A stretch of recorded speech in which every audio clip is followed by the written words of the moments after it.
welcome to Finding Monster Right, the show about finding monsters tonight.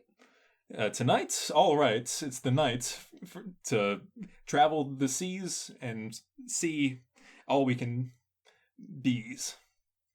Speaking of the sea, it's looking like me.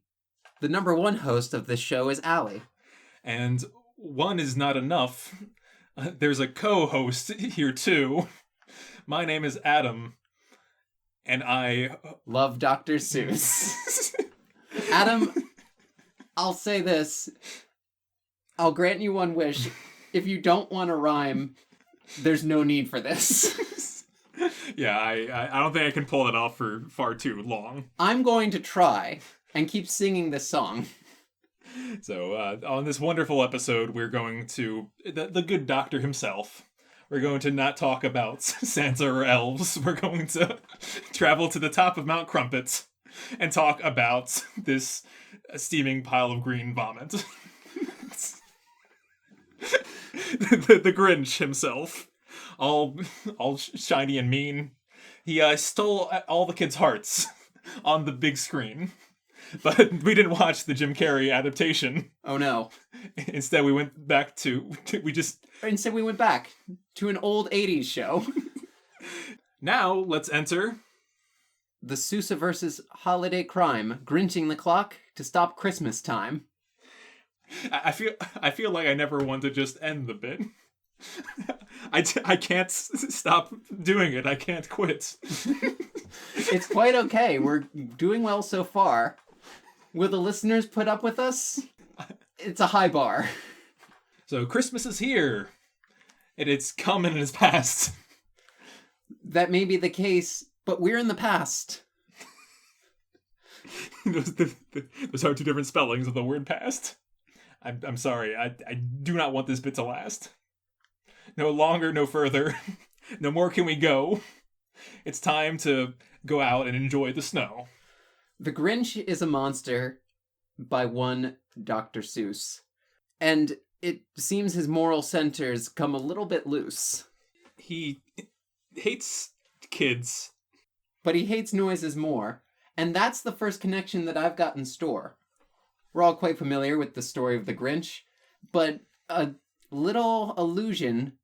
Just a little, an inch. It's really easy to rhyme when there's two people talking. And a thought came to me as I was walking and walking. I walked in that corner and I paced and I roamed, and a thought came to me of a great epic poem. Who is the author of this fine, wonderful tale? Hard to say, but he did like some ale. The Beowulf's the poem of which I was speaking. The boy with the bees, and he's teaching us what on this fine Christmas Eve night? Evening. Night. Evening and speaking rhyme better than whatever we were trying to do.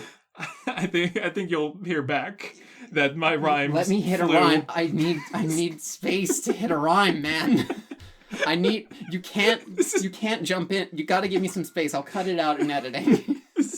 No, we need an off ramp, and it's arguing about a rhyme is the only way out. I'm going to keep rhyming. Okay. Where did we leave off? Because I'm going to edit all that out so it sounds like we're rhyming the whole time, because I will not stop. You were talking about Beowulf. You were about to introduce the poem.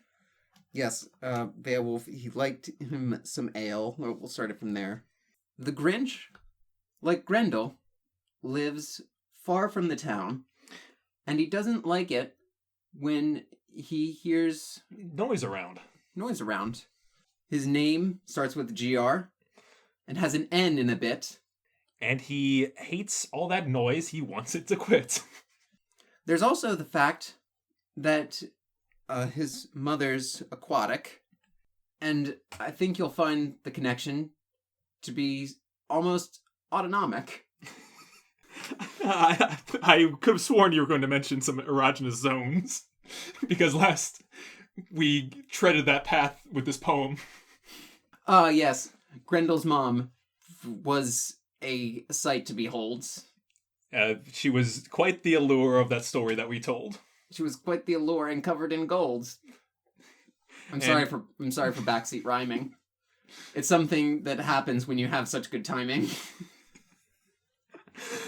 Her backseat gold, all in the cold. Let's talk more about this guy covered in mold. Mold. Yes, the Grinch, such as he is, in just quite a pinch, he steals Christmas. There's also a story a little older than that about the Grinch and someone called the Cat in the Hat. The pair of them met up in the 80s, too. In fact, it was the year 1982. They weren't in Whoville. They had another adventure.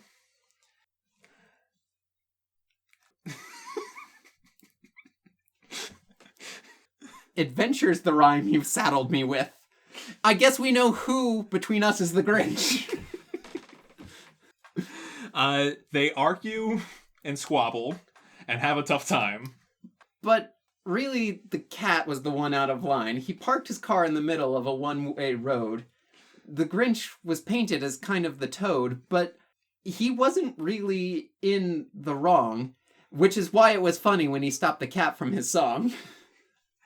The cat tries to sing, and the Grinch fires a beam. And the cat hasn't seen a single one of his screams. They're all swept up in this vacuum device. And the Cat in the Hat thinks the Grinch isn't nice. But it's not the Grinch's fault in this particular case. He goes a little far, but I think he saves face. He does pretty well until the cat has him diagnosed. And then he gets a visit from his own mom's ghosts. That actually happens at the end of the film. His mom...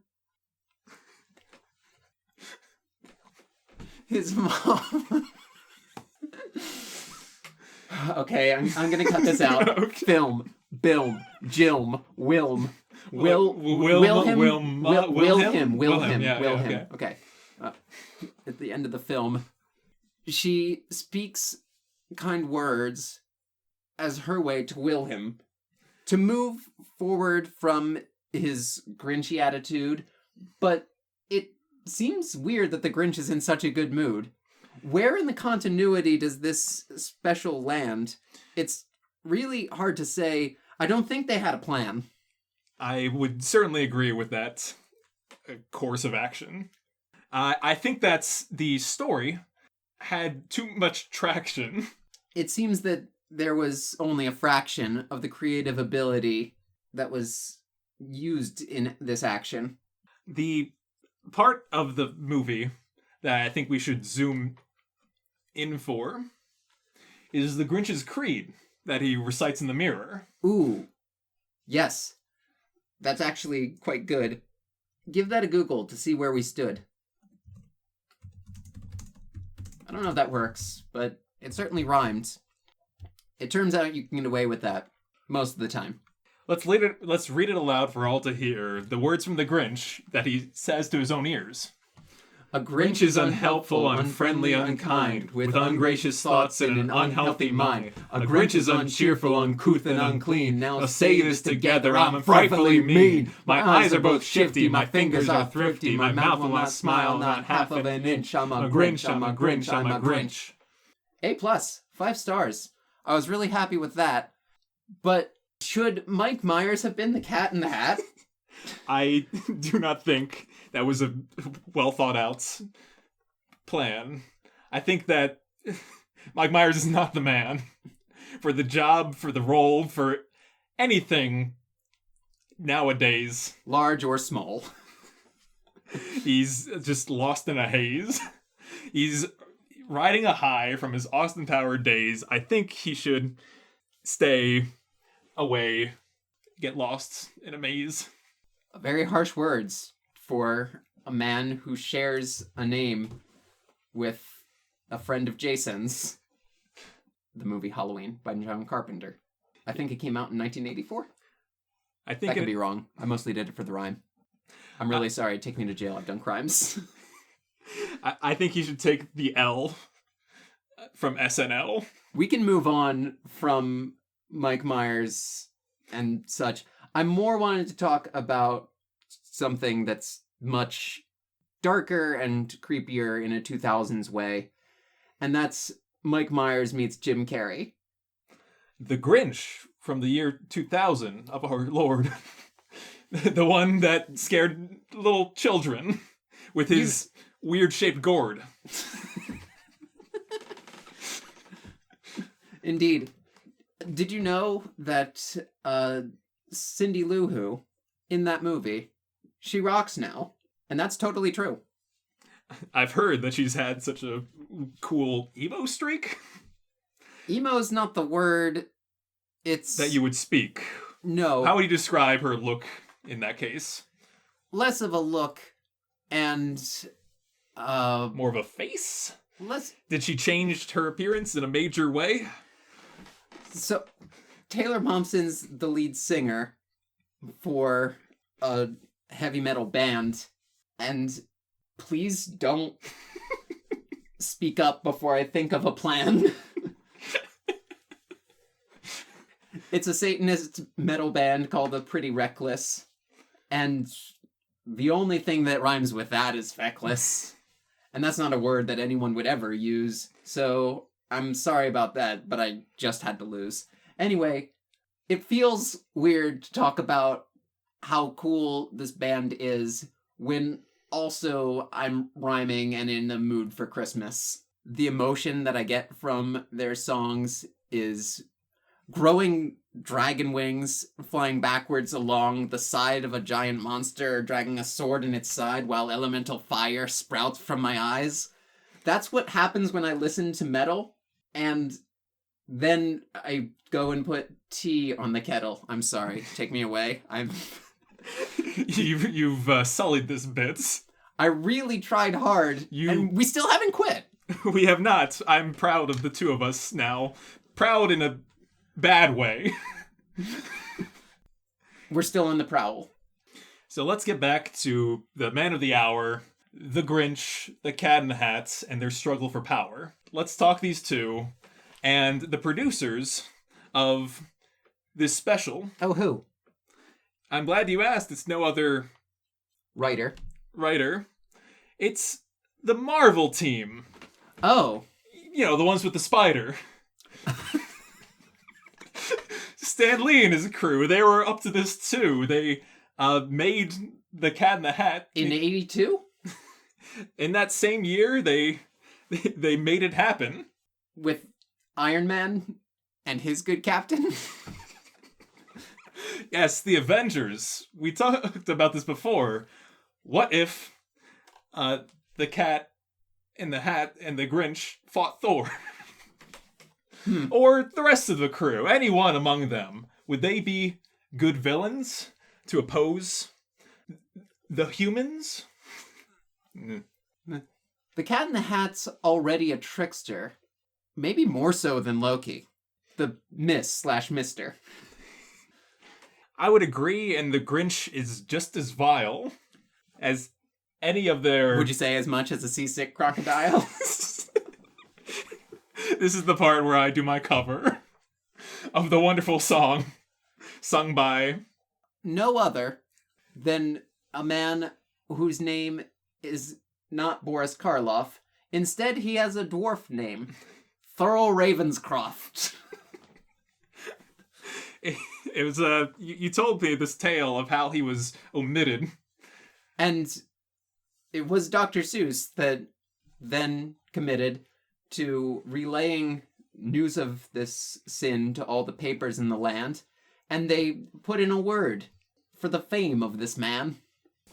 I'm glad that he's recognized today, because his performance really blows me away. It's no crime like Tay-Zonday. Tay-Zonday's cover was pretty damn lame. It was not the same, but it was... Okay. So I'll keep the rhyme scheme simple. That'll be easier for us to talk about the Grinch and who stole Christmas. We've hit a couple rhymes with Christmas and is, and I have to say, that slant rhyme is jizz. Back to the Avengers. Right. Black Widow and Co. versus the Cat in the Hat. Who would win the show? The Cat in the Hat would beat Tony Stark at devices and machines. But I think that with Thor, he might miss the mark. Thor's pretty used to all of Loki's tricks. Is the Cat in the Hat really worse than it? I think that feline has a limited range. I think that he would run into trouble with Doctor Strange. Oh, you're quite right. He's kind of an interloper from another dimension, which is kind of... It's a no-hoper. It's a situation that the Cat in the Hat can't deal with. Magic, portals. He would struggle to appeal with that reality crushing upon his poor little mind. I think he would get twisted and come out not fine. That seems pretty true. Do you ever think about how many metaphors are a cat hate sink? You mean about, what's the one that it's called, where you shave a cat down to just fur in a ball? Or the one where you swing a cat at a thing? Or the one where you throw a stone at two birds when they sing? That one's not about cats, but still, metaphors are bad, and when people hurt animals, that makes me mad. Unfortunately, in many of these spin-offs, that's the Grinch and Max. Oh. He gets the bad end of the stick, like a match. He's lit on fire and and thrown in the river. It's a bad situation for that Grinch to deliver.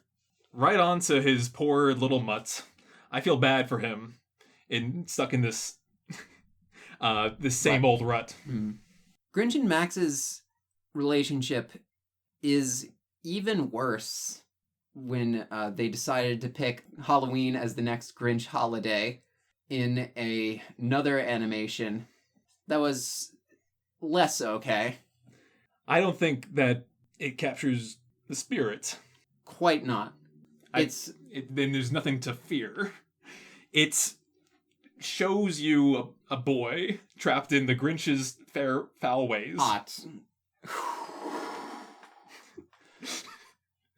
I love stealing a rhyme right from under your nose. I sweep in and I suck it up with a hose. I twist it and I turn it and I make it my own. I suppose. You're killing me, Lemma. And that's my dilemma. I apologize for Grinching you to being the... And I've lost track of how we're supposed to rhyme. Okay. I'm sorry for Grinching you with my wordplay. No. You have to rhyme something that rhymes with rhyme, damn it. Time, crime, lime, please. I'm begging you. All right, take it then. I don't remember what I said. All right, let's just clear slate. That was not the only franchise we were going to talk this New Year's Eve. It wasn't? No. There was something that I didn't want to leave behind. It's more of a old nostalgic classic, Clockstopper. Oh, yes. Forgetting that would be tragic. And certainly a mess. I'm afraid I won't offer much of my hot takes, because I'm not very familiar with this work of John Frakes. But please, if you will, recap this film and do it in rhyme, you bingely bilm. I didn't know we could just make up Seussical words. That would have made this episode from being bad to worse. Clockstoppers is all about a teen boy who looks more like he's 40, or and Clockstoppers is about an alleged teen who looks like he's a million teen. He goes to his school. His dad works at a job that features time stopping, and then there's a robbery where his device is stolen. The boy finds it, and his whole world is rolling and turning and upside down. He sees a possum and grabs it by the tail. I've lost the rhyme of this.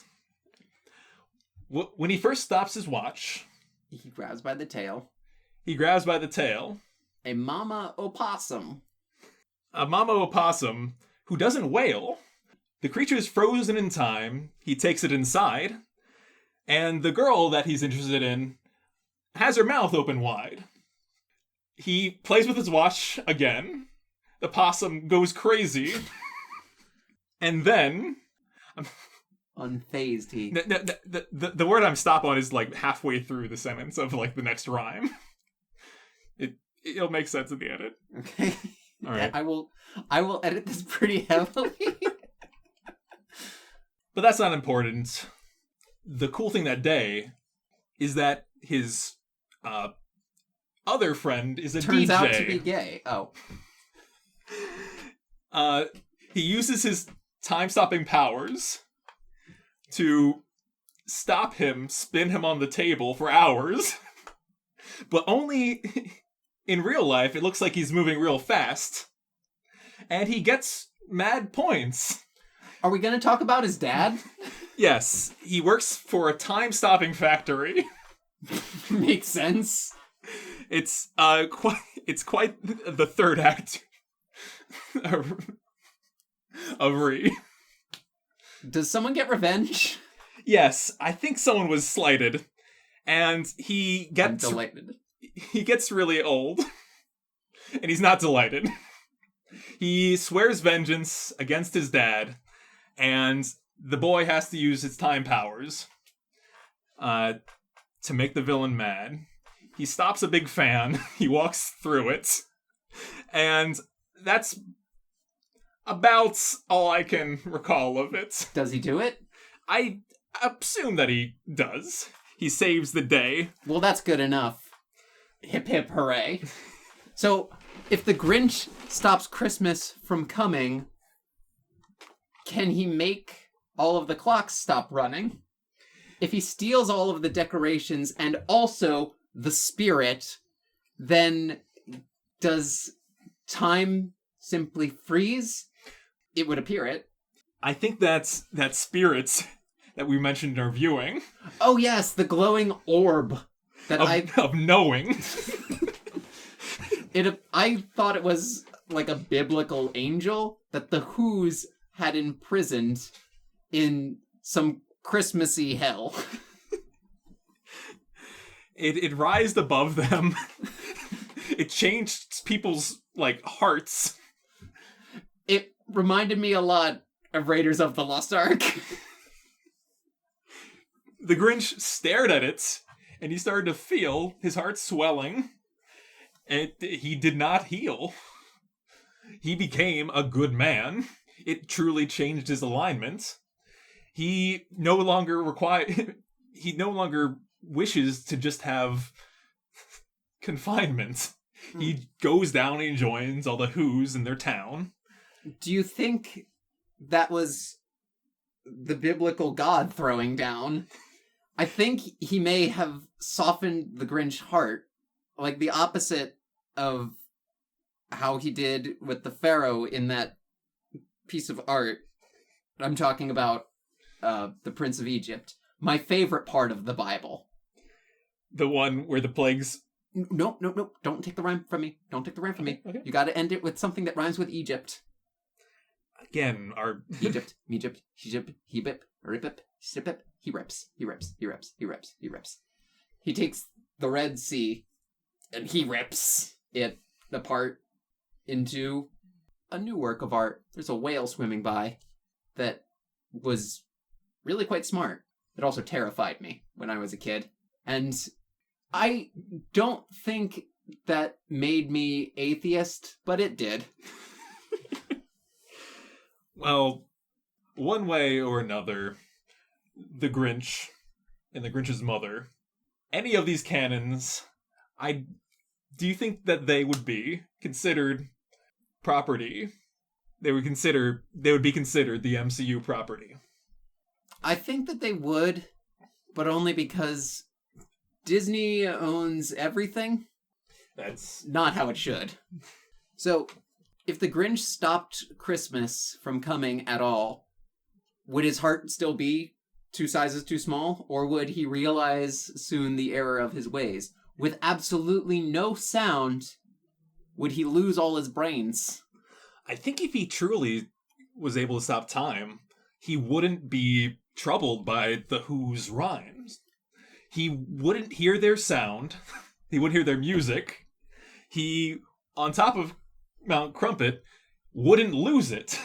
He'd dump all the gifts. He'd have a fun time, and he'd keep living his rent. He'd keep having a Grinchy old time. But wouldn't he eventually get pretty tired fast? Like that Twilight Zone episode, Time Enough at Last? I think that the Grinch would eventually get curious, and he would point his machine from the other... and set it to furious! He would toy with their emotions. He would become a god above them. Without that angel, without a coven. He does have a machine in the Cat in the Hat special that makes it very easy for the senses to meddle. Is something that we thought he should have in the OG. A machine that turns sound into slurpy nonsense and E. Look, there's a particular problem that I do think I had, and that is a problem that's not really that bad, but in the Grinch song sung by good old Thurl, there's a bit of a problem that has happened with this girl, and that is a lyric that I sing way too sweetly. It's a part of the song that goes, "You nauseate me, Mr. Grinch, with nausea super nos." So you see why this lyric is something I hate.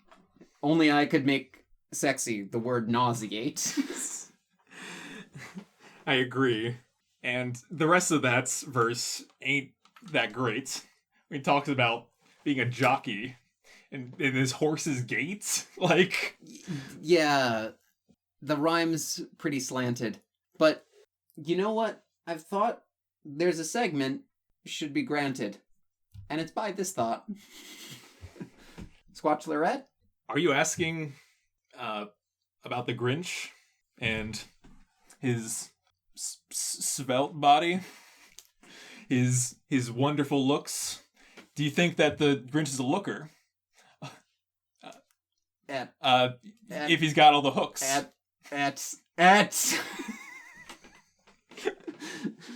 Nah. You're not down for that bod?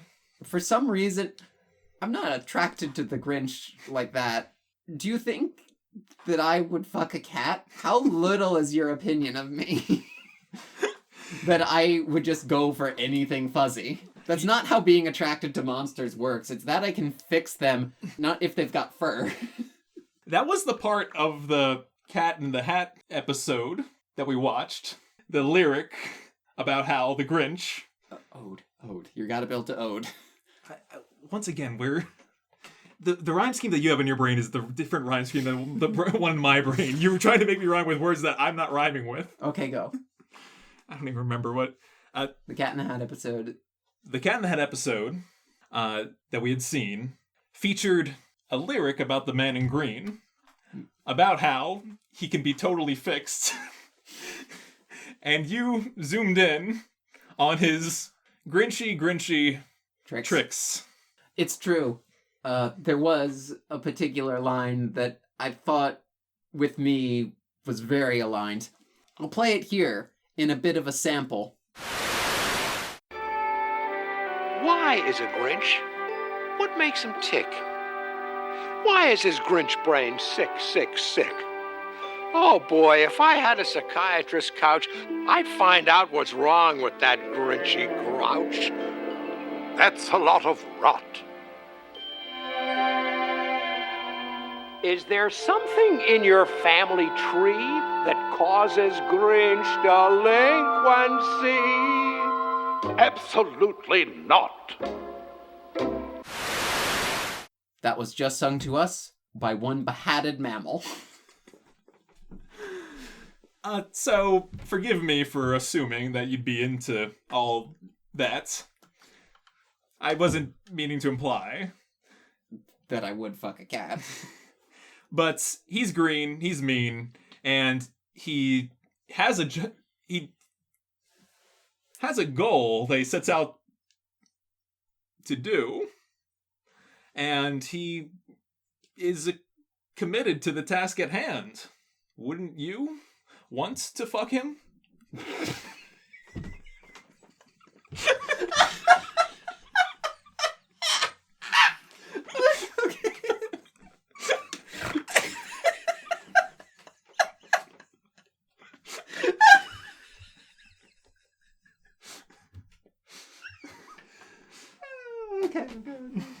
Okay. Wait. Look, I think I can fix him. I can fix the Grinch, but that doesn't really mean that I want that dick. He's best as a friend, or maybe just a guy who I help as he sits on my couch and lies. That was what the Cat in the Hat believed. That the Grinch was in need of therapy. All monsters do need it. But here's what I think. The Cat in the Hat's the one that needs the shrink. He's way too happy in the beginning of that. He's also too happy throughout at that. I would agree that he is not... He parked his car in a one-way street and didn't think that would do anything? That's mean. He's not really considerate of anyone else.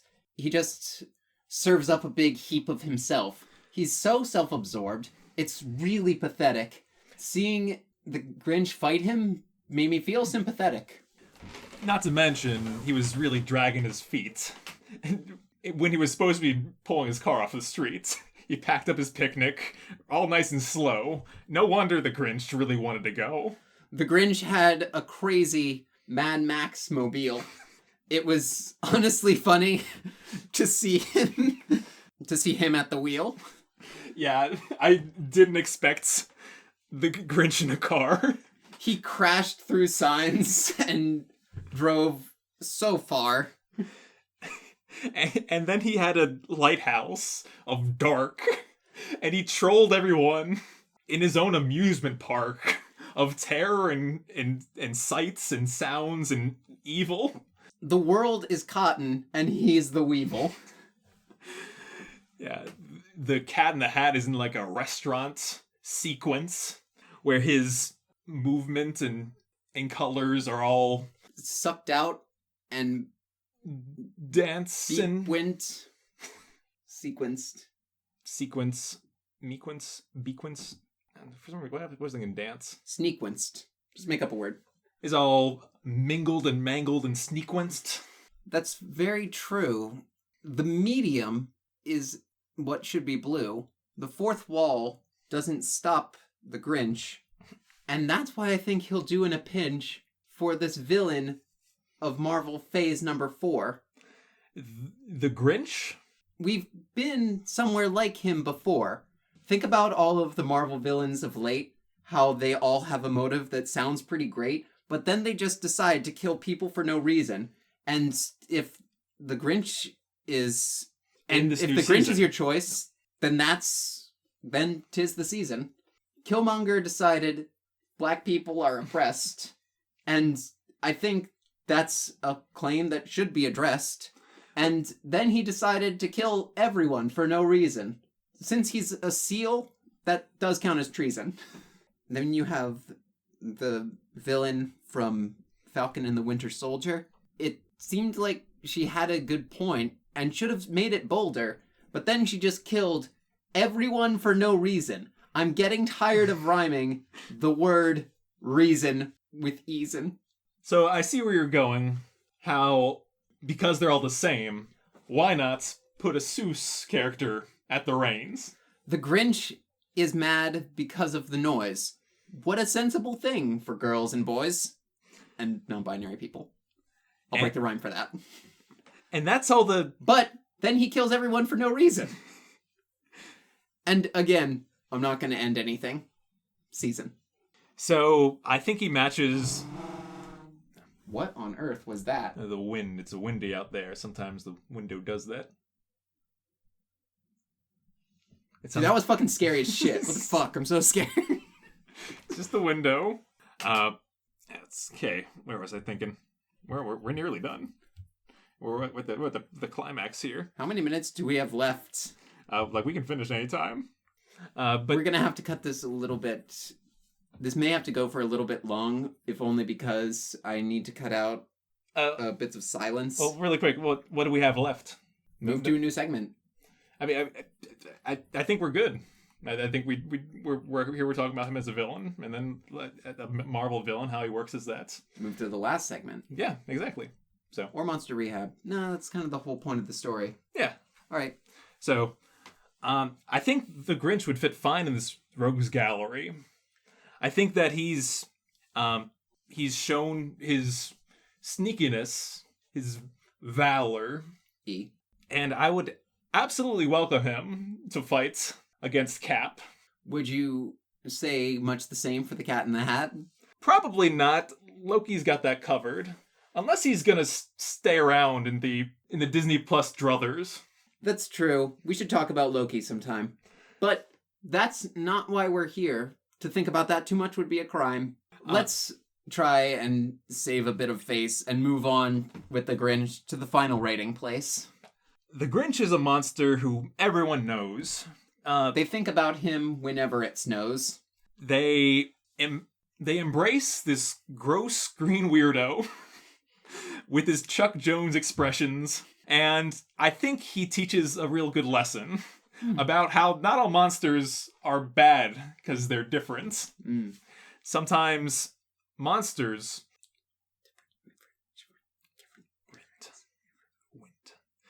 Sometimes monsters have a different intent. They can teach us things about ourselves. How sometimes you shouldn't be Grinchy when it's time for the elves. Yeah. The Grinch is a monster already rehabbed. Our job is half done. And that's not too bad. So, honestly, I like the story all told.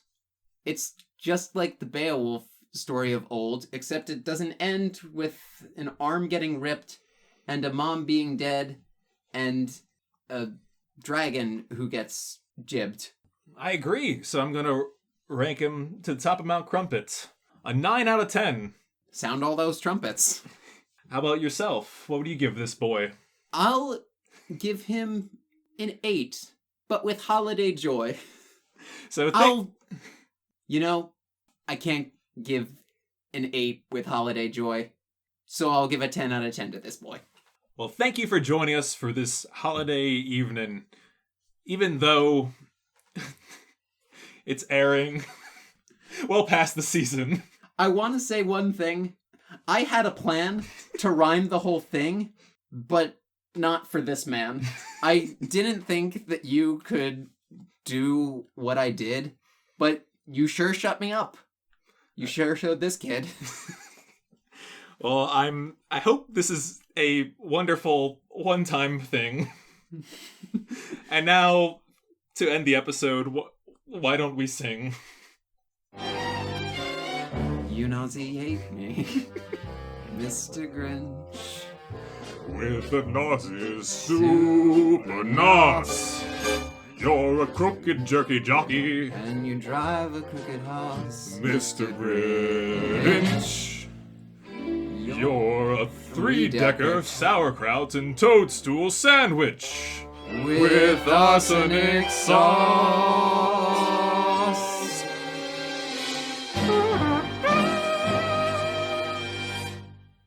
One more thing from this year of Finding Monster Right. Merry Christmas to all. Good night and good luck. Wait, that's not the line. Oh, goddamn it. Fuck.